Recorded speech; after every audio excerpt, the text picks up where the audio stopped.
Wonderful. Well, thank you all so much for joining us for Don't Turn Your Job Interview into a Train Wreck. Applying for your next big career opportunity requires a lot of work. You must reach out to your network, arrange information meetings, talk to recruiters, and submit resumes. And then finally, you actually land the interview, but what comes next? And so this presentation is led by Maureen Weisner, M.Ed, PCC, CPCC, founder and managing partner of Kickstart Your Transition, named a top 10 executive coach by Women's Business Boston. Maureen is a certified coach, consultant, and professional speaker who specializes in working with individuals in transition, typically involving career change, divorce, education, and other major work-life events. So all 28 of us, let's give a big virtual round of applause to Maureen for joining us here today. And Maureen, the floor is yours. Thanks so much. Thank you, Robert, and welcome everyone. What a nice introduction. It's a pleasure to be here and to speak with you and offer some tips and strategies today, mistakes that can derail a very promising job interview. So for everyone right now, we're in that process of adjusting to what's virtual, what's in person, what's hybrid, what's real. It's feeling a lot like the Wild West out there. And once you enter the holiday period, it feels like everything just ramps up very quickly. There's a lot of pressure, and there's also excitement and opportunity possibility here. So we'll talk about a number of things today, but typically there are 7 areas that we're going to explore. And the first one, here we go with, it looks like a train wreck. It looks like something many of us had a toy as a child, or a brother or a cousin or someone in the family, and you're playing with the toys, and what happens, you can create the train wreck, or you can be more careful and sort of go with the flow and watch it go around, but that can get boring too. So for some people, there is promise in creating the energy and creating the train wreck, but what do you do and how do you avoid it?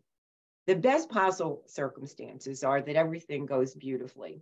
Now, for many people, and although I can't see hands here, but for many people, job interviews are going to be virtual. Probably start off with a phone call, probably start off with email communication, and go from there. Very likely you're going to be situated in a space where you are on display, if you will. Everything about you is going to be observed when you are in the interview process. So how do you calm those nerves, and what does it look like? How do you avoid the train wreck? How do you manage the fact that in person and remote is actually the same thing? Now, what do I mean by that? Well, you still have to prepare. You still have to be in a space that keeps you in a professional environment. So we have a background that's important. And for me, you can look at my screen, because the space that's behind me, there's nothing that's horrible behind that, but I don't want there to be any distraction at all. For anyone that is looking at me, I want them to see me and not other stuff, whether it's clutter, whether it's a blank wall, whether it is, and again, we don't want to see dogs, we don't want to hear cats, we don't want to see children. Things happen, of course, and we understand that in this more remote world where people are perhaps more confined, that there are other things that can happen. But once you have doorbells, interruptions, noise, especially ambient noise that we can control, for some people, headphones works. It makes a difference. Is your microphone on? Is your microphone a good microphone? Is it your PC? Is it your laptop? We want to make sure that you're in a space where your laptop is at the proper level, that you're not looking down, you're not looking up, you're looking directly at the camera. You're also looking at the person who you're speaking to. It doesn't want to seem like you're stalking, or you're too close, or you're too far, or, as we often talk about, the chair cha-cha, lots of movement that can be distracting. I mentioned to Robert before we started that we had a new client who asked, in her mind, a very legitimate question. She said she quells her anxiety, especially working remotely, by doing a lot of yoga during the course of a day, which is perfectly wonderful, except if you're on a meeting. So imagine that somebody is engaging in all sorts of hand movements and motions, and you're trying to track this person. So forget that for meetings. We're thinking of the humorous part of it, but let's forget that for meetings. What does your preparation look like? We always think of the 3 Ps: plan ahead, prepare. We always need to be prepared. Please don't wing it. Even if it's a small, quick script and somebody's asking, one of the questions is likely to be, tell me about yourself. You want to be prepared with that. You don't want to be sort of like, well, let me think. How do I want to answer that? Facial expressions are important. We want to be in that place, in that space, not too far back, not into the screen. And what do you do with your hands? I read something recently about hand gestures and people who are standing. I think somebody's not unmuted. If we could just make sure everybody's muted. There was just, thank you so much. Hand gestures are supposed to also imply that there's some kind of power involved, but they can be distracting too. If you're standing, that makes a difference, but more of a difference when you're presenting versus interviewing. We don't want anything that's distracting. Virtual backgrounds. How many people use a virtual background? So I could be talking to you and you may be, in fact, in Tewksbury, but your background suggests that you're in Aruba, or for some reason, people like to have the Brooklyn Bridge behind them, or bookshelves that you can get. There's one of the Harvard Square bookstores was actually selling that as an app. But once you have a virtual background, keep in mind that when you move, there are shadows, there are distractions. What you want to do is to be as rock solid as possible, because what the message is that I want you, I'm the recruiter, I'm the HR person, I'm the hiring manager, I'm anybody who can make a difference in what your next steps are and if you're going to move to the next level. So whether you're virtual or you are in person, it's not so very different. If you are in person, we can flip that for a bit, because sometimes that's going to happen. Maybe if you get to second or third round and there's that opportunity to go in person and see what the energy at this organization is, because that's important. Sometimes it's a total mismatch. Sometimes what you see is not what you get. Sometimes you'd be very, very surprised if you showed up, not without an invitation, of course, but if you showed up and said, wow, I can't imagine being in this place, even if I'm only here 2 days a week. There was an article today about Mondays and Fridays. Monday has turned into the new Friday. So how are companies managing that? Wednesday seems to be the most popular day. And if you're downtown, if you're in Boston, it sounds like it's Tuesday, Thursday more than anything else. So those companies that work around the larger organizations have to staff accordingly. So it's a problem everywhere. And the job market is in flux, as everybody here knows. The job market is in flux every day. So what we're looking at, again, if somebody could mute, thank you.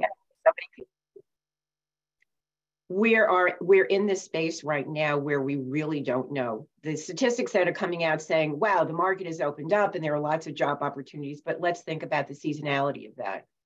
It used to be that retail or real estate were two spaces that you could always land in pretty comfortably, that the training that was required kind of, not so significant that it's not possible to learn on the fly. But in the remote world, and in the world that we are looking at right now, it's really challenging to get a handle on whether you're returning to the kind of position that you had before. For example, somebody who's in marketing, who's been laid off a number of times, moved from one space to another, hoping that there's going to be another position that's a duplicate of what they had before. But is this like wash, spin, dry? Are we going to end up back in this space in the next year or two? Is it possible to be looking at what else I can do to supplement?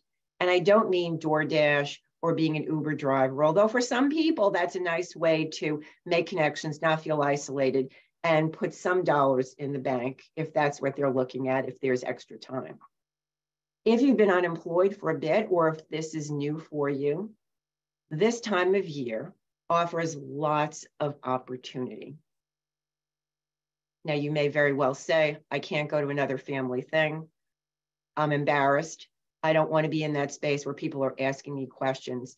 And it's really uncomfortable because either it's news or it's old news. Either way, how do I approach this? So what if we flip the script on this and think about, here's a great opportunity for me to reconnect with people that I know, and perhaps there are some guests that I don't know. But think about your script in advance. So when your brother-in-law asks you some probing question, or a neighbor gives you an eyebrow, there's always the opportunity to reframe that in a way that supports your growth going forward and what you're looking for. Most people want to help. They want to be able to connect you and perhaps make an introduction, but they really need to know how to do that. So if you can tighten it, keep it in bullet form so that we're pretty clear about, well, okay, Jane, I'm looking for fill in the blanks. It's been very exciting while I transitioned from Y. This is a new opportunity, and I've been working hard at getting a certification in A, B, and C. The great thing about the internet is that there is so much that is complimentary or free. We like to say complimentary first, it's more elegant. But there are so many certifications or things that you can learn online that have there's no cost attached to it. So that as COVID was a silver lining for many people, learning new hobbies, learning new skills, finding that wherever they were before was probably not the best match, or maybe it was a great match, and you're trying to figure out how you can move forward in an organization, politically and otherwise. But if you're in the job search, think of this as, wow, just the opportunity when so many people are entertaining, when there are so many opportunities to meet and greet, to volunteer, to show up at something and say, you know, hey, Joe, I understand you're at the XYZ organization. I've been curious about that. You think you have 15 minutes and we can just have a quick chat about it? For the most part, informational interviews are something that people are happy to participate in. It's not a job interview. It's not a straight up ask. It's just 15 minutes of your time. I'm thinking about moving into the ABC organization, or this is a career I've always thought about, something that's really related to what I did before. Teaching might be something that I'm interested in, but I'm not sure what the next steps are. Is there somebody that you can refer me to? And for the most part, again, there's always that sourpuss, the person that isn't willing to help, or the person that does an eye roll, which is very juvenile. And if anyone has a teenager, we can all relate to that at one point or another. So once you can take yourself away from that and say, what can possibly happen for me at this time and place? What party can I attend? What can I bring and showcase something? Let's say you're a baker, or let's say you make fabulous flower arrangements, or something that can add to coming in the door, because visuals are very strong. We know that most of the information that we take in is pretty immediate, and it's all about, so we've been planning ahead, and now what? Whoa, now these guys look like they could be a lot of fun, given the right circumstance, whether I'm at a game or whether I'm at a party. So think about holidays and what's appropriate gear. How can you stand out in a way that supports you and supports next steps? Is it something related to an industry that you have an interest in? Is it something that's kind of fun? I know I'm invited to an ugly Christmas sweater party on Wednesday, and it's so not me. And at the same time, what was the conversation, the inner conversation I had? Well, you know, just show up as you are and maybe add a red scarf or something that's kind of dashing. But at the same time, it makes you stand out in a way that isn't so terrific. So what is it about the ugly Christmas sweater? Well, I went out and I bought an ugly Christmas sweater, and it's going to be fun because I was able to flip that, and I got earrings to go with it. So I'm going in 100%. And I'll also bring something along because I think it's going to be a fun evening. Again, my hesitancy, I had to catch myself. And for all of us, think about what your first reaction is. And my first reaction was, oh no, why are they doing this? I think it would just be nice to go and mingle and have a glass of wine and catch up, because a lot of people are working remotely now and haven't had the chance in person, and people are hungry for that. Which is the other part of this. These guys Again, they look like they're a lot of fun, and they could be, but think about how you want to show up, how you want to show up in personal gatherings, but more importantly, when you have this very important interview, how do you want to show up? You want to be professional. You want to think about the industry. If I'm all buttoned up and I'm looking like I just, I don't know, stepped off the cover of Business Magazine, and this is a much more relaxed environment, whoever is interviewing you, and if it's a team or whether it's an individual, may say, nah, I don't think so.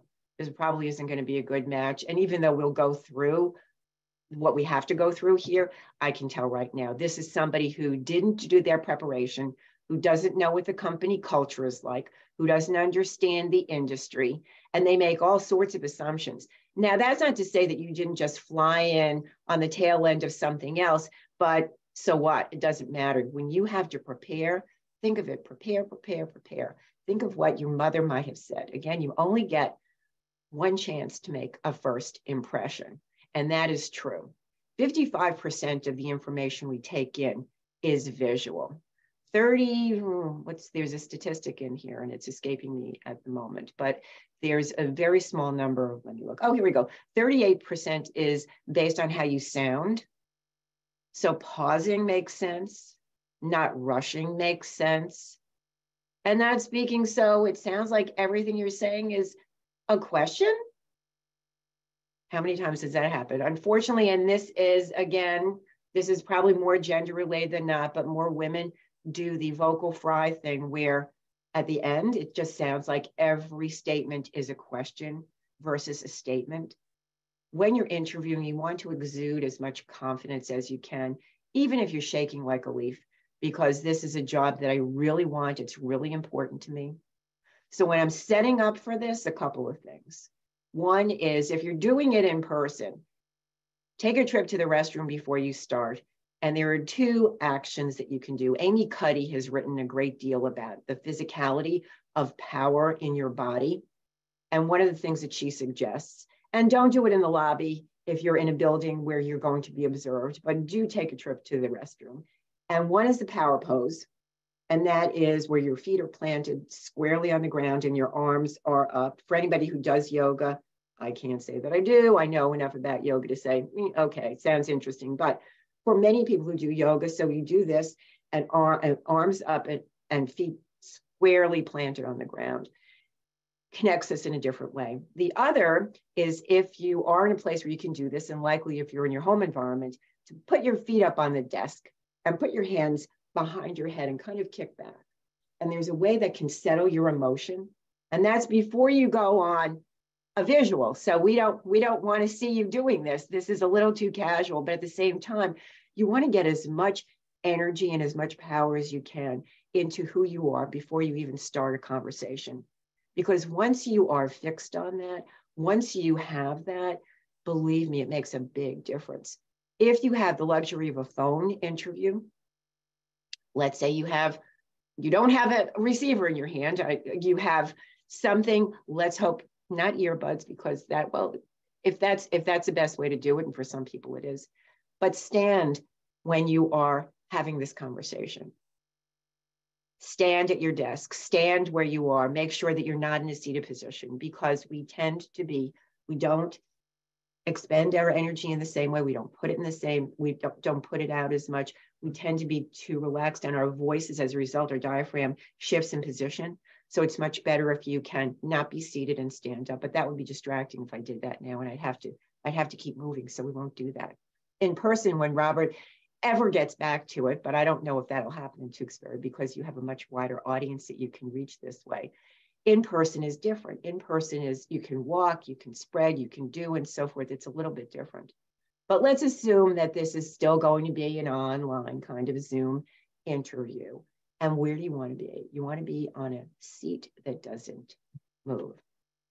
So get something with 4 legs so you're not inclined to do the chair cha-cha, which is cha-cha is fine on the dance floor, but we don't want to do it in the chair as we're trying to connect or distract the person who is asking us questions in any way. So we've got prepare, prepare, prepare. We've got appropriate wardrobe. whatever that is, make sure that that is in alignment with what the company or the organization is delivering. So keep in mind, whether you're casual, whether you're in between, but again, you want to be neat, you don't want to be wrinkled, of course. And your background is important. We don't want to see a whole bunch of stuff in the background. We don't want to see anything that's distracting. If you have a library, sometimes your choices in reading may not jibe with the person who's interviewing you. So whatever you can extract from that. I did see on one call where the person had flipped all of their books. So you were looking at the pages rather than the spine of the book, so that you couldn't read what the titles of the book were. If you are that concerned about what if something is that potentially provocative in some way and in any way, find another space. Just find another space. We don't want slouching on the couch. We don't want any of this. We want upright, hands in front of you on your desk, tablet, wherever your PC is or your laptop. Make sure that your laptop, again, is at the right level. We don't want to look up a nose or down at somebody. We want to put our best foot forward, which absolutely makes sense. Always remember what your mother said. Be prepared and get your energy together. You want to be timely. Don't be late. Don't rush in. If there's an issue, and look, things happen, try to reschedule. But if you're the person that's flying in, it sends a message that's probably not the credibility message that you'd like to send. You want to be consistent. Just like you want your resume or your CV and your LinkedIn profile to be congruent, you want everything to match up. So that if I'm looking at you, I know the quality and the product of what I'm getting. I know if I look online, that's another thing. Everybody thinks that Facebook, they can check the settings and they can make sure that the settings are settings that don't allow anyone else to see it. Believe me, any recruiter, anybody who's in security especially, can find out and see anything that you've got on Facebook. So unless they're happy pictures of puppies and small children, or probably not small children, because that's another way that in the interview process, no one can ferret out that information right now. So the information that they cannot ask, strictly speaking, on an interview, they can find on Facebook. So even though someone can't ask you if you're engaged, if you plan to have a family, if you are, in one case, a spouse who was in a residency or a graduate program, easy enough to find out that this couple was from Nebraska, and what's the likelihood they were going to stay in the Massachusetts area when he finished. I don't know, I'm not a mind reader, but if I'm also a recruiter and I look at this, I may make some assumptions. So even though they can't ask you the question, if they're looking on Facebook or looking anywhere that they can find photos of you, pictures of you, conversations that you've engaged in, it's easy enough to find the answer. Now, in the states of California and New York, it may still be pending in New York, but there is salary transparency, which will help everyone in the future in a way that it gives you an anchor. The problem with anchors is anchors also connect you to a number, and that's a whole other conversation. We don't want to go down that road right now, but we can talk about that too. So we've got planning ahead. We want to make sure that you look the part. Credibility, again, 55%. I'm taking in this visual. That's what I remember. If I'm an interviewer, that's what I see. I'm hearing how you present, seeing you also. Here's another thing, eyeglasses.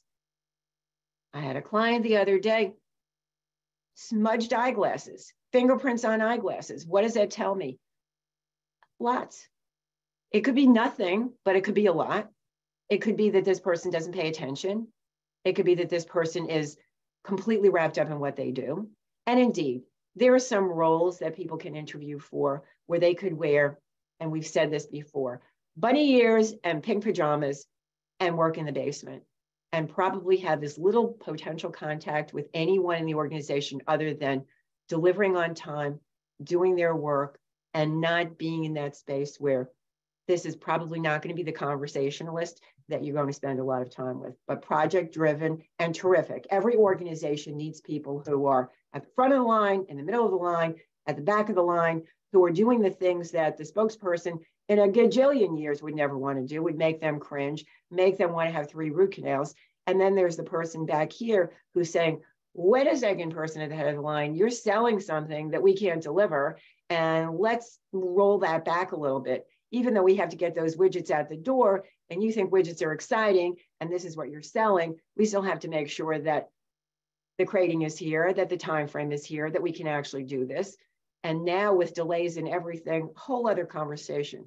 But yes, you can see the interview process and not turning this whole thing into a train wreck. It's easy to do. Train wrecks happen. What happens? Here we go. Let's see. Here's the person that chit-chats a lot. Here's the person that goes off topic, going off message, easy to do, leading questions from an interviewer. Oh, well, you might be talking about skiing suddenly. And that's not to say that in the background, you might see a picture of the interviewer on skis, or that their decor, everything in the back of their office is ski related or sailing related or golf, or pick a sport, pick a location. It's okay to acknowledge that. It's okay to have a little fun with it. If you can say, oh, I noticed so-and-so. I too have spent a lot of time on boats, or I've spent a lot of time on mountains, or whatever that is, so that you can create a personal connection here. But at the same time, it's very easy to overtalk. It's very easy to overshare. It's very easy to supply information that you probably don't need or want to do. So this is a question of monitoring yourself, and it takes discipline, because one of the issues about being in a space, in a business, where you're sitting in an unfamiliar spot, in a chair, in a space that is different, is quite different than being at home, at your desk, in your office, or someplace where you're kind of relaxed and you don't really think about it that much. But a good interviewer, and I would say many of you can tell me stories about the experiences that you've had with recruiters, HR, hiring managers. Let's just say, no disrespect to anybody, but they're not always the best at what they do. They may have a list of questions, maybe half listening to you, but then they land on something and you start spilling it out like you're being interrogated. And let's remember that an interview is not an interrogation. This is a conversation where they're sharing on your end, but you also want to get information from them. Preparation, again, questions that you have about the company in advance. Make sure that you prepare anywhere from 5 to 10 questions about things that you want to know. What is the work experience like here? What about training? How do you see employees working towards X? Is there a 5-year plan? What happens next? Now, again, part of the preparation is that you know what this company does. You're not looking it up at the last minute.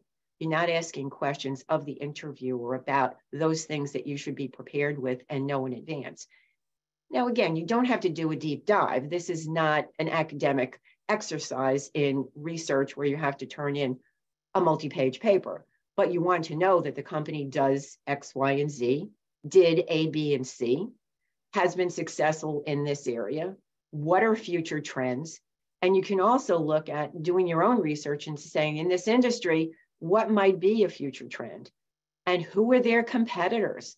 And what does that look like? What does that mean? Would they be downsizing? Are they targets for a buyout or a purchase? These are all interesting questions. And who do I know who's at the company? But we'll go into that. So here we are into this space where we don't want to spill our guts. Not an interrogation. An interview is a conversation. Everyone's bringing something to the table here. Think of it a bit as a dance. If you're a dancer, it's a little back and forth on both ends. So you want to get some pleasure out of the whole process. And you also want to learn. And you can certainly take notes while you're in this process. It's not rude, but you don't want to be stuck in a down position so that you're not making eye contact either. Remember to smile. Doesn't have to be grinning like the Cheshire Cat in Alice in Wonderland. You want to look normal. And here's the thing, practice in the mirror. Practice in the mirror beforehand. See what your facial expressions look like. For some people, their resting expression has a name that is uncomplimentary, and I will not use this, but for some people, they don't recognize that they have an angry sort of settled look or a quizzical kind of look where they seem like they're challenging. That's not the look that you want to affect. If you want to do that in your personal life, that's one thing. But here we are, there's a lot at stake when you're interviewing. There's something at stake now where you're going, you can be party hopping. Just think about this opportunity to just bring something to the party besides you. So it's information, something that you've read recently. I want to know that you haven't kicked it in after COVID and said, life has changed. Everything we do is remote. I don't really know. I haven't known. This is now, that's also to say, it doesn't mean that you had to learn to play the guitar, the piano, musical instrument, learn to speak Spanish. You also have X number of certifications. You're going for a black belt and you're doing this virtually too. But I want to know that you haven't just been sitting around. Be prepared with what's a recent book or article that you've read, something in a trade magazine that is related to the industry. There's a lot of things that you can sidebar. And the beautiful part about our screens is that you can stick Post-its everywhere around it. It could look like a Christmas tree with all the stuff you have up here as reminders. In addition, whenever you have an interview, you want to make sure your resume is in front of you because it's very easy to forget something. Now, that doesn't mean we don't want to go back more than 15 years because that'll take us into that other space where ageism is real, gender bias can be real if you're in an industry that's predominantly male, like tech, or female. It could be Robert the Library world, or it could be medicine, it could be in nursing and so forth, where there seems to be a greater number of one gender than another. Women in tech, it's tough. Women in engineering, it's tough. That's a whole other space. So we talk about interruptions, how to take up more space, how to be confident, how to hold your own at the table. There is so much that we can talk about, and we don't have that much time to do so. But let's focus on the current. Remember, not an interrogation and not an overshare. Don't want to do it. Don't want to talk about personal things that aren't applicable to where we're going at this interview. Is it easy to get confused? Is it easy to become rattled by a question? Of course it is. Of course it is. You're prepared for being asked something that's pretty straightforward, and then something else comes up and you're like, oh my God, why did I say that? I can't believe I said that. But what you want to avoid as best you can is to stop, take a deep breath. If you didn't understand the question, this is a great time to ask for clarifications. Can you say that again? I'm not quite sure. I just want to make sure we're on the same page. And you can pause. The idea here is that we don't want to get so rattled that you check out of the rest of the interview and say, oh my gosh, if only I had it to do again. We've had clients who will call up afterwards and say, gee, I wish I could have a redo. And sometimes circumstances can be such that if the position that you're interviewing for is one that is not so easy to fill, it's certainly possible to reach out to the interviewer and say, I wish maybe we could get another 15 minutes and I could clarify, fill in the blanks. This is why mock interviews help. If you have a friend or a family member who can help you out with that, there are interview questions that you can find online that are very typical. Tell me about yourself, et cetera, et cetera. Not oversharing, sharing enough. Think about sharing almost in bullet form. So you want to be expressive, you want to be enthusiastic, but you don't want to babble. You don't want to continue to go on, and you want to be able to catch yourself. Now, if you have to pinch yourself, then go ahead and do that. But if your hands are locked in on the table, you probably won't be able to do that easily. So there is no single style. Enthusiasm for one person can be over the top for another person. Enthusiasm and preparedness with your story and your script, if there have been gaps in your employment, that's something to address. We don't want to go back beyond 15 years. So if you are a seasoned individual in particular, and you are in the market now, for many people, you may never have interviewed. You may have always been recruited. You may have always gotten whatever job you had based on a quick phone call, and Jane is just the person for you. So it's a formality. Joe signs on, everything's great. I know it's going to be a terrific fit. I already have all the information that I need about you. This is just, a preliminary kinds of let's get it in and get it out of the way. But for the most part, you're going to be in a new environment with new language. You want to make sure that your computer skills are up to date. You want to make sure you don't sound like a dinosaur. It doesn't mean that you have to be familiar with episodes of Game of Thrones or that you know every app, because the reality is that a lot of young folks use their laptops or their phones sort of like what would have been a typewriter in olden days. And so they're not always so conversant, but there's an assumption because of their age, in addition to the fact that new hires often say, well, I expect to be the vice president or director within 6 months without having the background to do this. So the wonderful part about being a seasoned person with lots of experience is that you're not going to be running through the halls with your hair on fire. So that's something else that you're bringing to the table. You also most likely don't have young children at home where childcare can be an issue.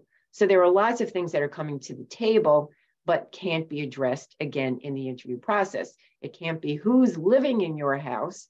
Do you expect to be here for X number of years?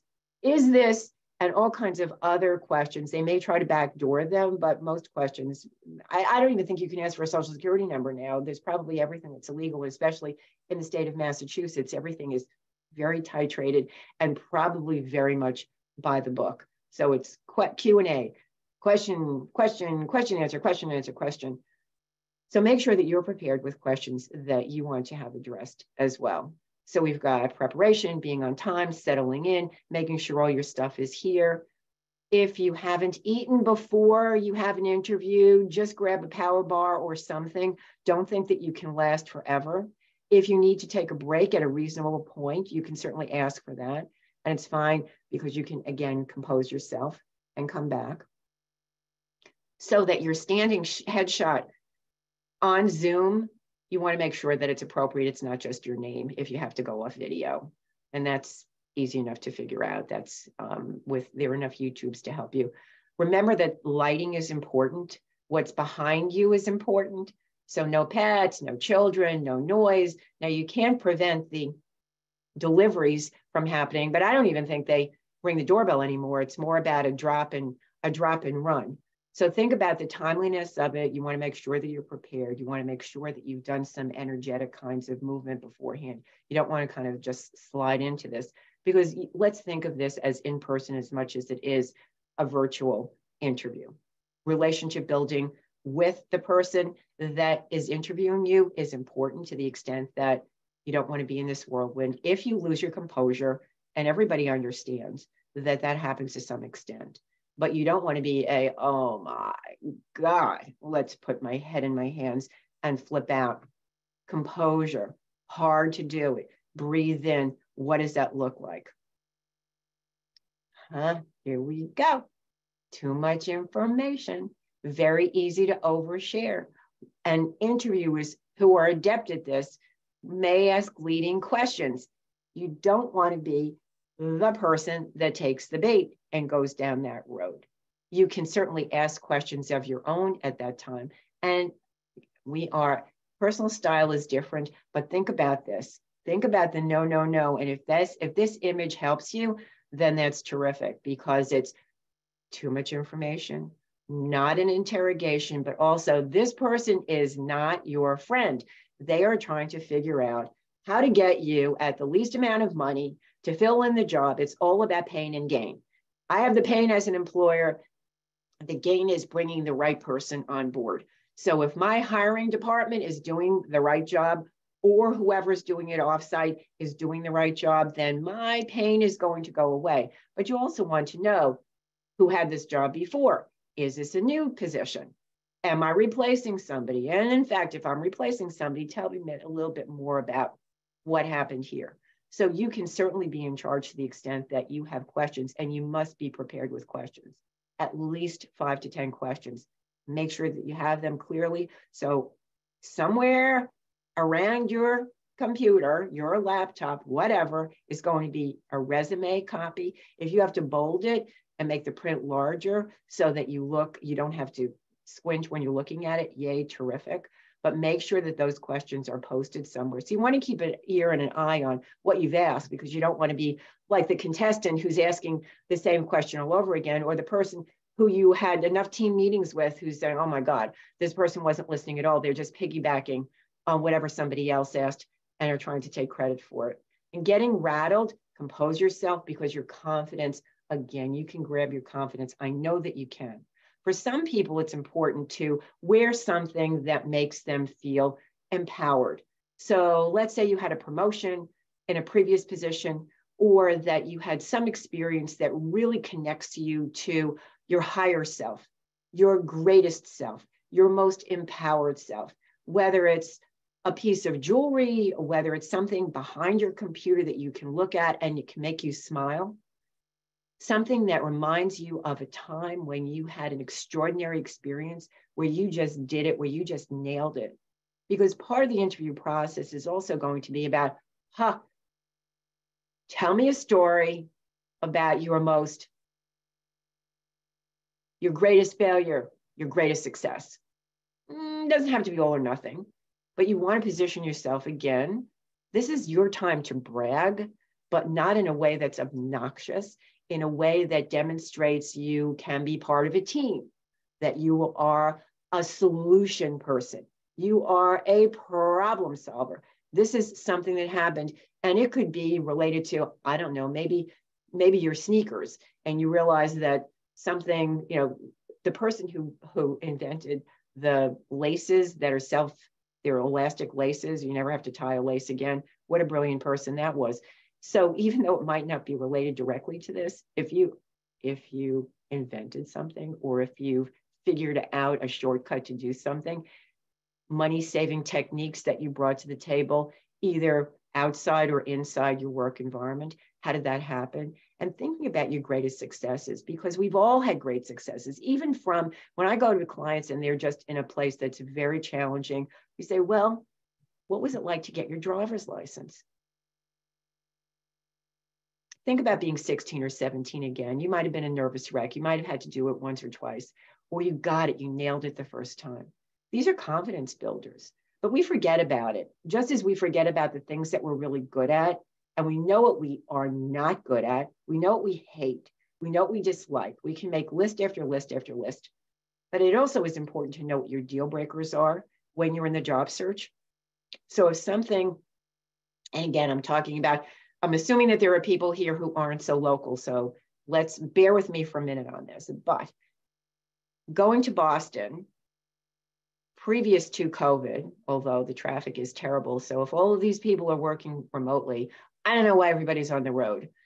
Given any time during the day, there's a lot of traffic, and it feels like there's a lot more traffic than there ever was before, but maybe that's just me. I don't know. I'm just taking this. Maybe it's anecdotal, maybe it's just me, but let's assume not. So for people that live in the area where I am, going into Boston usually was an hour and a half ordeal, an hour and 45 minutes, not to mention the cost of parking, and not to mention, in addition to that, right now, the cost of fuel. So you've got a whole combination of things. So people legitimately can say, no way, not going to Boston. Don't care, doesn't matter how they put a ribbon on this, whatever the pay, I can't do it. Well, what about the possibility of that position, even though the position is exactly the position that I would die to get? How can you manage around working remotely in a hybrid fashion? Is that a possibility? So it's not always necessary to throw out the baby with the bathwater. I'll give you a good example. And one of our favorite clients, he was a CFO, company was sold, he did a reload with his wife, came to the Massachusetts area, and was having quite a challenging time. Very, very, very qualified. Had always worked in manufacturing. what are your deal breakers? I said, two things.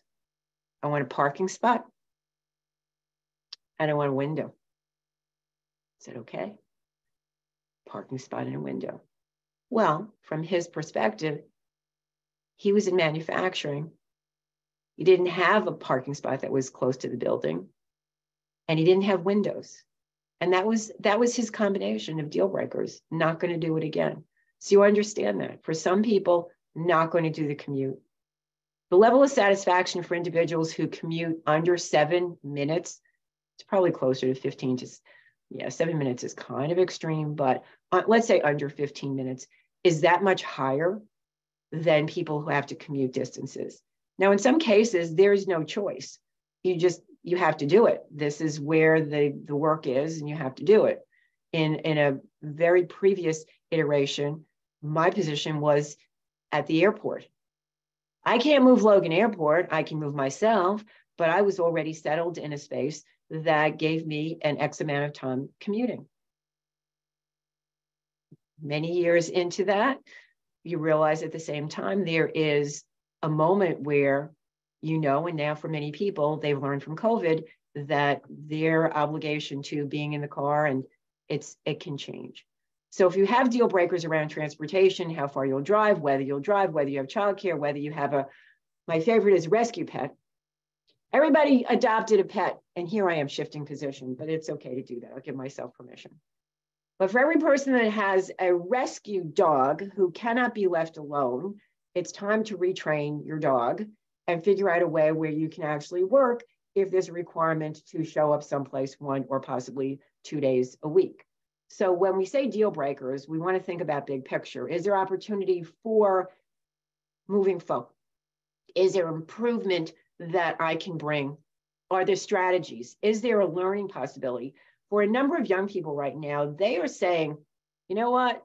I plan to be here 18 to 24 months. I will give as much as I get. I'm here to learn. I want to piggyback on things that I learn here. I'm ambitious. I want to move forward. And these are my expectations. So when we buy into this and understand there's learning on both ends, what am I taking? What am I giving? Is this a positive relationship? There is opportunity in every relationship. And as we all know, personal relationships, professional relationships, they can go back many years.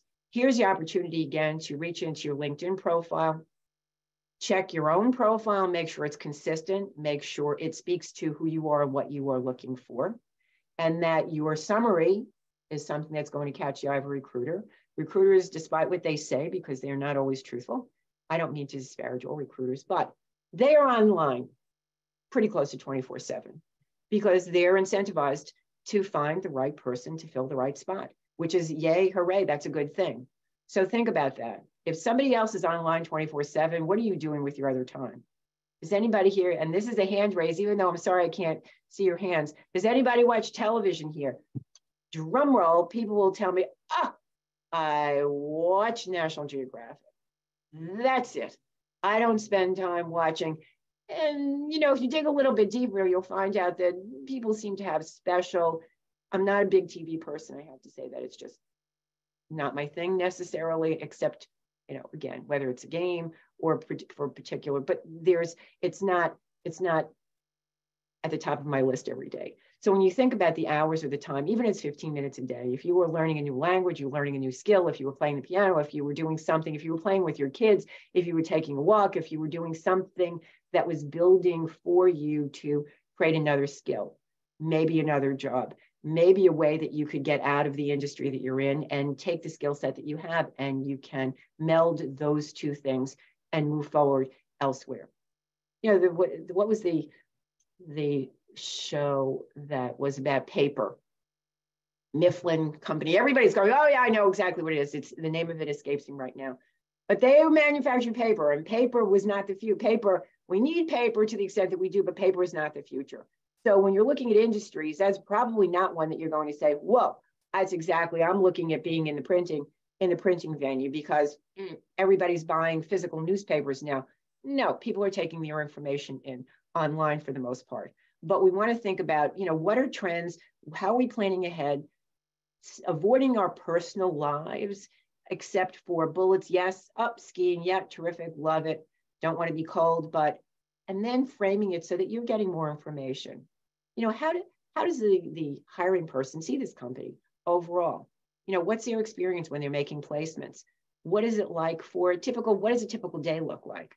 And that's also important if you're thinking about career transitioning into something else, that you grab somebody, again, ask for an informational interview in an area where you're not so familiar and say, you know, again, that 15 minutes, can we talk about what does a typical day look like? And they may go ahead and give you in detail what a typical day looks like, or they may be reluctant to do so because people don't always like to say that they made a mistake, that if they had to do it over again, that's always a killer question. If you had it to do over again, is this an area that you would choose? I ask lawyers that a lot because we've had a lot of clients who became attorneys sort of as a default, not as their primary objective. But if you say, oh, let me know, you weren't a math science person, so you went into the law. I hope there are no lawyers that I'm insulting at the same time. We've got this broad brush out here today, disparaging hiring managers and now attorneys. So let me, yes, let's move back on that. Okay, so we're not getting too chummy. We're not losing confidence. And then here's another piece. What about not closing? What else do you need to know about closing? We have to have questions. We want to ask, affirm your interest in the position, that you can see yourself in this space with these people doing fill in the blanks. How fabulous is this? You're very excited about this. Of course, the question of salary will probably come up because they'll probably want an anchor number and to nail you down. That's the last thing in the world you want to hear. You don't want to nail yourself down with a number because once you do, you're stuck with that. Now, that could be, you want to say something around, you know, let's talk about the qualities that it takes to fill this position. I'm more interested in that so that we can, and again, with a recruiter, they should know in advance, and you can certainly ask them in advance what the range is. And if I'm a hiring manager, I want to come in at the lowest possible number here. So here is there a bonus system? What does it look like for checking in with supervision? Or what is the, and you want to know in advance what the status is. If, you know, do we have director, VP, like what are the roles in this company? Who reports to who? And those are easy to find out online. Again, there is nothing that's perfect here. Everything is subject to change. But think about what you want to know as much as, you know, again, think about being, this is not, you know, the baccarat table in Las Vegas. You are in a space where there is negotiation that's happening all the time. And as composed as you can be, think about the work-life balance. Work-life balance, people talk about it all the time. The reality is there's work-life integration. For some people, it's greater than not. For some people, when they leave their positions, they no longer have a social life. So in all aspects, you want to have a real life too. You want to be able to have relationships and conversations with people outside your workspace. And the integration of it is the reality. Think about a seesaw. The balloons are nice. I like the idea of this illustration, but the reality is most of us live on a seesaw. So things are out of balance sometimes. We're spending a lot more time devoted to work and or the process of getting a job. And on the other hand, it may be family. It may be something else. You may decide that, you know, playing the guitar is exactly where you want to be and all of this, or the piano, or doing something that's fun and wonderful. You want to be on a beach in Aruba. Well, isn't that wonderful? Or on a kayak in the lake someplace. So if you do see a kayak or something like that in the background of the interviewer, you can go into kayaking, something that's always been of interest to me. So here we go. How do you close? You may not be signing on the dotted line, but you want to know what the next steps are. So after you finish the interview, you want to be able to go with, okay, what are my expectations? Where do we go from here? What is likely to happen next?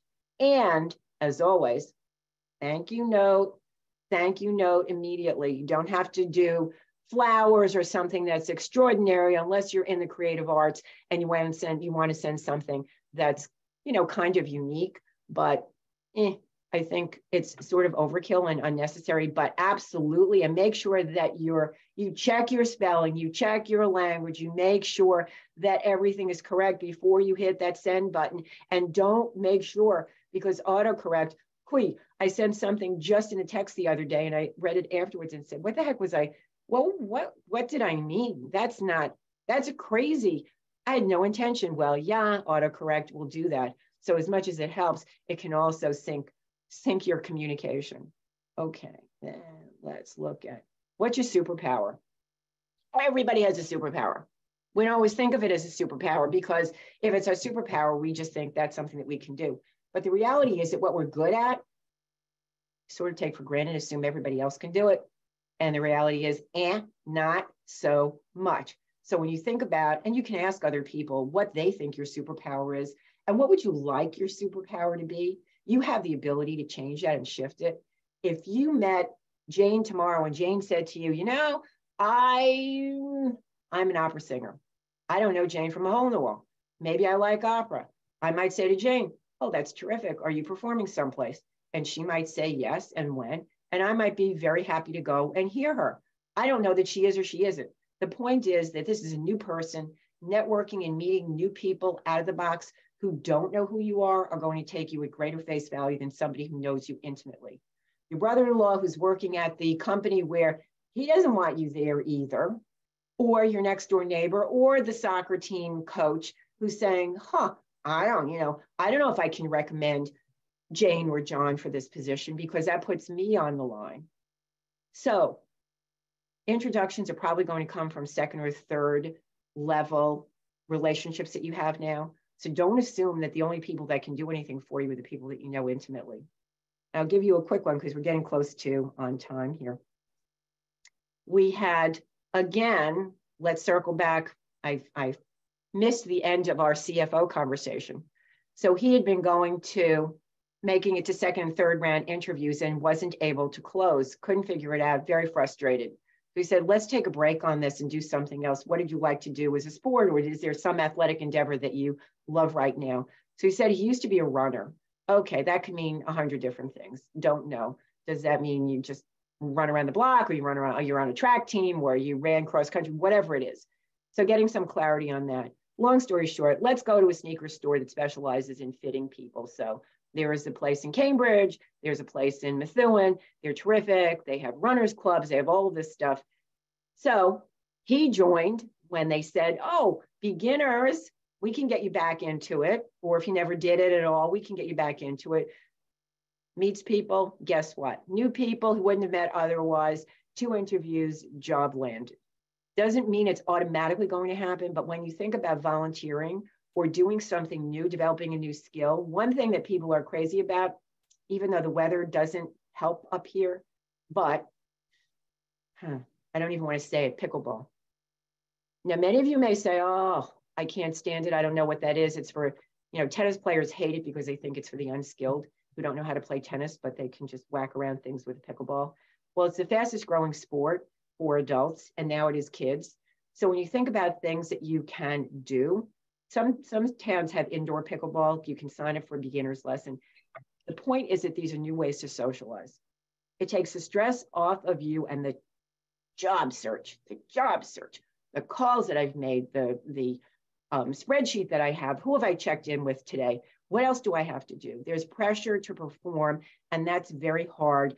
And it also it takes your energy away. It's enervating. So it helps to do something that's different. It helps to learn something new. It helps to be around people who don't know you and are willing to accept who you are coming to the table with the experience that you had. And we don't want to be sad sacks about what's happened. And you may have been burned terribly by leaving your last job. It may have been eliminated. There is nothing in your industry that's in this area. How do I reconfigure myself? Well, it's not always easy. I've had so many career transitions that I have orchestrated. And when you start, it's hard. It's hard to get it out there and introduce yourself with different language, but then it becomes easier. And then the script becomes such that even when you're getting gas at the gas station and you start chatting with people, or on the line at the supermarket, or some random place where you start having conversation with people, you'd be surprised who knows who. You may make an assumption about who I know. I have no idea who you know. I have no idea who you know from another life, who you're related to, who you live near, who you worked with. The beauty of LinkedIn also. So for people that belong to social organizations, if you were in, let's say, a sorority or fraternity when you were in school, this is the time to tap back into those relationships. Think about people that you did work with previously, how to tap into those relationships. Try to increase the number of people on your LinkedIn profile. Once you're at 500 plus, that's what comes up on your LinkedIn profile. It doesn't say 501, but it does say 499. So we want to get to 501 so that anybody that looks at it will say, oh, Josephine knows a lot of people. She's connected to a lot of people. What does that mean for me? Well, it could mean a lot for me. It could mean that there are more introductions and possibilities for me. You want to network up. You want to network with people that are successful, people who are above the level of where you were in the job search. There was somebody I used to see at networking events when I was speaking, and he was a wonderful individual, just a terrific individual, but he made a career out of networking and not getting a job. So that it's fine to fill in your social schedule when you're doing that. And at the time, you could do that. You could do it probably twice a day. But being around a whole bunch of other people who were in the same space can be helpful for a little bit. And it's also, well, maybe they have connections that I don't have. And so how can we experiment with that? But think about your superpower. Think about what it is that you bring to the table or something that you would like to think about yourself being really adept at. What am I really, like, I can kick it to the curb with this. Here's a great visual. When you change the way you look at things, the things you look at change. Change is a big topic for people. What do I do with that? I want other people to change. Yeah, she's annoying. I wish she'd stop doing that. I would vote for her to change. But here's the other piece of that. When that person changes, it's going to impact you. So you may be the person bringing a whole bouquet of balloons to the table and say, hey, everyone, this is something that I have in mind. I'm thinking about pursuing this. There's a gig I'm thinking about developing on the side. I'm going to devote more time on Saturdays or Sundays to learning more about such and such, or doing such and such, or partnering with somebody else. Although people have said that partners are for dancing and not business, but that's another conversation. So when you think about change, think about what it is that you want to change about yourself and how you interact, because that in turn affects how people interact with you. And oh, I love that kitten and the lion. Think about it. This is all about empowerment. And then, of course, there's the happiness habit, which is terrific, and it absolutely works. There are studies that support this. I do this every day with my husband, and it is sharing 3 things that happened in your day.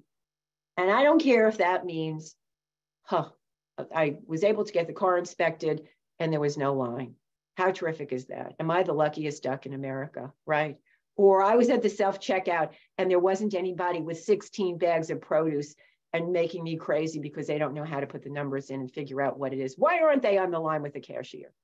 So there are those moments. We don't think about the whys and the bad stuff. You think about, wow, how lucky was I that those lanes were open, that I got the car inspected, that I was able to execute, that I connected with a recruiter, that I have an interview at 3 o'clock tomorrow, that I am just so fortunate every day, gratitude every day for.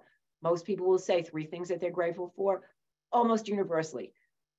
Family, friends, health, pets, work, or the job search, which truly, when you're in a place of transition, sometimes it is absolutely the best thing. It may feel like you're walking through the gates of hell, but at the same time, when you hop out on the other end, you are going to be reconfigured in a way that is different than who you are now. And you may say, I love who I am. I don't want to change. There's nothing about it that I want to change. But the reality is that if we don't change, think about those very old-timey movies where somebody was stretched across the railroad tracks or they were tied there and the train's coming. So you can either get on the train or you can get out of the way, but change is coming. Technology has changed. Doesn't mean that you have to be adept at everything, but it does mean that you want to be in the game. And here it is. You don't have to be great to start, but you have to start to be great. So I thank you for listening. One of the pieces around transition is that it also can create transformation in ways that are so unexpected. And around the holidays in particular, from Thanksgiving to New Year's, we are put under the gun in many ways that can improve where we are. We can put on a new face, come with, even if it's like coming with a new appetizer, because everything that you've ever brought has been stuffed mushrooms, and now you've done something else. It's shifting the way other people look at you and say, you know, let's not discount the jealousy factor, because some people will say, I can't believe, because if she's changing and I'm not, or if he's changing and I'm not, then that means there's something wrong with me. So you oftentimes will get feedback around, what does that mean for me? Take that in stride and understand that for you, it's creating the plan, staying with the plan. And as far as preparing for interviews, I know that you'll have it nailed because you will be making eye contact with the camera, that it's not that you are stalking this person. You want to blink, you want to smile, and you want to make sure that you connect. Okay. So here we are. Well, hello, everyone. Maureen, wonderful job as expected. And so folks, if you have questions for Maureen, you can type them into the Q&A, or you can raise your virtual hand and indicate in the chat, or indicate in the chat that you'd like to ask a question via audio or video. So I guess long story short, we'll take written questions and we'll take audio questions. And let me make sure I didn't miss anything already here. Susan says, thank you for today's session. Reba says, thank you. The session was very helpful. Alba says, this was great. Kathleen says, you are very motivating. Teresa says, the session was very helpful. Susan notes that the glass half full approach is beneficial, goes a long way in aiding productivity in the job search. Yes, Lars, the recording will be shared via email later today. Cindy notes, some employers make it seem like an interrogation with tons of behavioral questions. And I know we're trying to hopefully avoid that feeling. Jane says, interviewers can also ask inappropriate questions. Sometimes they do not even know what the job comprises of. So prepare yourself for bad interviewers. Let me see here. Then we had some audio issues, which I think was on the patrons' end. Jonas says, this was outstanding. A great reminder, the question of what have you read lately? Alba says, I had a 4th interview today and didn't get a chance to ask when they were looking to make a decision. How long should I wait before I reach out to HR with that question? What do you think, Maureen? You can do it right away. And one other point that I neglected to make, which is really a big one, the interview killer. At the end of the interview, at the conclusion, make sure that you have a question, because that's going to be it. Do you have any questions? And for the person that says, no, thank you, I think you covered everything, there are recruiters who will say, done. I would never hire that person. Mm-hmm. It's harsh. It is harsh, but you want to be prepared as best you can for whatever is coming your way. If you think about, grabbing a lot of, balls in the air at the same time, absolutely. Being on your toes is essential, because you really don't know. And let's assume that everyone who's conducting these interviews is not going to be the most prepared person. Often in HR, it's a junior person that is doing this from a list of questions. And I may have addressed this. They're just reading them. Are they really absorbing them? And if you did not, you can always follow up with HR with something to add on, not pages and pages, screen sheets and screens. You don't want to go into a whole lengthy, oh, I'm so sorry, I forgot to say such and such. And don't apologize. You just say, again, it was a pleasure to meet you. There was a question that I had, fill in the blanks. Can you tell me more about, we weren't able to touch on such and such. But as professional as you can be, we are human beings. I think that COVID has taught us a great deal about how we can thrive and we can survive. And there are lots of ways to do this. Everyone didn't stop. We're not in a time warp from the end of COVID to now, that there's an expectation that everyone has been in some form of recovery. Some people have been affected very deeply and very differently. So it's not a one size fits all. When somebody says, oh yeah, we're all in the same boat. Well, heck, we're not all in the same boat. Some people are in canoes and some people are in yachts. And some people that guy who took either a header off the Carnival cruise ship or not, nobody knows how he got in the water. You'd have to jump through hoops, so to speak, to end up in the water, treading water for X number of hours, right? So let's assume that there may have been something else involved in this, but nonetheless, we are going from, right? We're going from very capitalized people who have lots of dollars, who can pay for and withstand any of these shifts. And then we're talking about, I have to put food on the table. Who is kidding who? I am getting depressed about not being employed. What is happening here? Everyone's handing me all kinds of lines about, but there are so many jobs out there. Nobody wants to work, and there are so many jobs out there. But the reality is that there is, like selling a house, if anybody has gone through that, all you need is one buyer to buy the house. It's people make themselves crazy if they don't have, 20 interviews lined up, and it's exhausting too. It's exhausting to keep at it. However, when you maintain a schedule, and you say, okay, I'm going to devote X amount of time today to making phone calls, or I'm going to devote X amount of time to refining my LinkedIn profile or my resume and look at that more effectively. How can I bullet this? How can my message be clear and fast? If we have, what do human beings have in common with goldfish? One thing, goldfish have a 9-second attention span. We don't even have a 9-second attention span. It's 8 seconds. And this is, again, a scientific study. I can't tell you the source at the moment, but this is, come on, we have so many interruptions. We have so much that's going around us. And I cannot emphasize enough, holiday period, yay, hooray, best time possible to be in the job search. Boom. End of year for companies. And opportunity to meet people at parties that you normally wouldn't. How many times, going to a birthday party is one thing, a family event is something else, but other events where there are a lot of people and you're not going there with a tin cup saying, ooh, I'm Tiny Tim, please hire me. You're going there with a script and with a level of confidence saying, I'm in the job search right now. I'm looking at fill in the blanks. Is there someone that would be a great introduction? So Maureen, let me jump in here. Ellen says, excellent session, very upbeat and informative. Thank you very much. Elba says, thank you, very helpful answering the question about reaching out to HR and the timeline there. I guess our last question, since I wanted to wrap around 3:15, Joanna asks, do you have any suggestions regarding thank you notes? What's your approach to thank you notes? Email. Mm-hmm. Email it. I wouldn't do a handwritten thank you note because it just feels old school, even though it feels like that's something that would connect more personally. Email, because you have to assume that the person who's in that position is possibly online all the time, and that's how they receive information. People don't answer their phones anymore, right? Good luck trying to call someone. So yeah, we can all laugh at that, especially if you have young people in your life. But email is it's a good question. And then the chat was terrific. I'm very appreciative of all your comments. I'm glad that I was able to make a difference. I hope that if you can walk away with one nugget and think about prepare, just remember, you've got a lot to offer.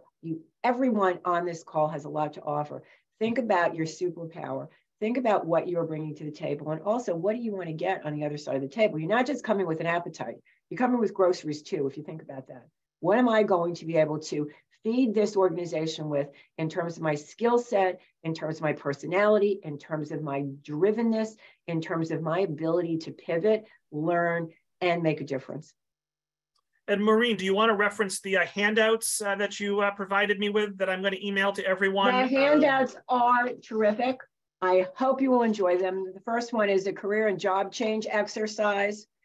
The second one is discovering your interests, because think about it, there may be some things that you can uncover, but my favorite is 10 minutes that can change your future. It's getting clear about what you want. So look at that, set a timer for 10 minutes. And this is, if we had a cup of coffee in 3 years, what would you tell me that had transpired in the last 3 years to get you to this place? So you'll have the handouts, you can complete them and have some fun with them. Everything is so serious right now. And I'm not trying to minimize anyone's position when they're in a job search, because it's very frustrating as much as it can be exciting and opportunistic. But it's really about setting yourself up for success and who you are in the world, and not what other people are either thinking or saying, because guess what? Nobody cares enough. They really don't. You're not on their star monitor. It's just that, you think the people that really are tapped into everything that you're saying and doing. They're not, except on the interview, in which case you want to be very clear about how you interview, how you project, what's behind you, what are you saying, how you're doing it, and cha-cha at the party where you're asking for introductions to other people where you can be impactful. So Maureen, Maureen, sorry to I keep interrupting you. Go ahead. Wanted to thank you for the presentation, for being so generous with your time. I want to remind folks they'll get an email from me later today with the handouts, with the recording, with the feedback survey, and with information about next week. Next week, we're hosting career coach Dawn Quenzel. And she'll be talking about her tried and true method to finding a job. She calls it the Bridge Method, and that's an acronym, but don't ask me what all the letters stand for. I'll learn that next week. Maureen, any last words before we wrap it up? Well, you made me think about the bridge. And so for anyone who has been divorced, they have told me, again, the first person you date is probably not the first person you're going to marry. So when you think about the next job that you take, you may want to think of this as a bridge position. It doesn't absolutely have to be the only and the next job, and you can quit if it doesn't work out, or you decide that you're going to take a swim in this pond for a little bit and say, not for me, you can quit. But it doesn't have to be the forever position. So don't put that extra pressure on yourself that it has to be all of these things. It may be a certain number, and we want the number to be a consistent number. So just think of this as giving yourself some flexibility and some space. Good one, Robert. Thank you. Thank you so much, Maureen. Yep, thank you all. I hope everyone enjoys the rest of their afternoon and evening. Thanks so much. Thank you. Take good care. Bye-bye.